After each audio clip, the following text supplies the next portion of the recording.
I don't know if you still have your first Bible, but I do. And this is it right here. As you can see, it's pretty beat up. And this Bible is an interesting story. I'd just become a Christian. And they gave me this little paperback Bible to start reading. It was called Good News for Modern Man. And I worked through it. It was all, dog-eared and beat up, and cover was coming off. And I went down to a Bible bookstore and I wanted to get a really nice Bible. One sort of along the lines of, one of these, a real fancy Bible with gold pages and, ribbons and all that. And so I found this beautiful Bible. It was a Scofield Cross-Reference Bible. And it was quite expensive. And I couldn't afford it. And I thought, man, I'd like to get that Bible. And so that was the first time I remember praying. And I prayed, God, I heard that you answer prayers, and I pray that you will get me this Bible. So I got a call that day from my grandmother, who I lived with for a time when I was a little boy. And she said, I heard you became a Christian. I said, it's true. And she said, well, I want to get you a brand new Bible. So go down and pick yourself a nice one out, because I'm going to buy it. And I did. And when I first got it, it looked a little bit like this. And then I put a kind of a funky leather cover. This is, of course, back in the early 70s. So we wanted everything to look kind of cool and groovy and hippie-like. So I put this sort of brown suede cover on it. But as you work your way through this Bible, it's like falling apart. There's some sections where, like here, it's like part of the page. Well, this page came out all together. And it's not because I was editing the Bible, but it was because I was just using it. It's been said, a Bible that's falling apart is a good indication of a life that isn't. And I think it's great to get a Bible and use it. I think you should underline in it, write notes in the margins, use colored markers if you like that sort of thing, write notes in the front and the back, and just wear it out.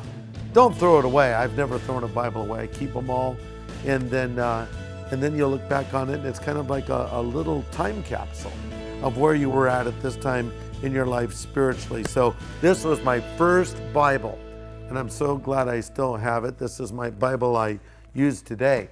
And this is the Bible that we give out to people that accept Christ. This is called a Start Bible. And the reason we call it a Start Bible is the idea is it's sort of like a starter pistol in a race, that is fired, and it means get going. And so when someone comes to Christ at one of our crusades, we give them this Bible. This is the New Testament only, but it's filled with notes that I wrote that are very down to earth and understandable, where I sort of take a person by the hand and sort of explain to them what it means to be a Christian and some of the essentials they need to know as a newly minted follower of Jesus Christ. And it would be sort of like we're sitting down having a cup of coffee together, and I'm saying, hey, here's some things you need to know as you begin to read the Bible. There never comes a point in your life where you get past your need to read the Bible as a growing Christian. It's one of the staples. It's one of the essentials.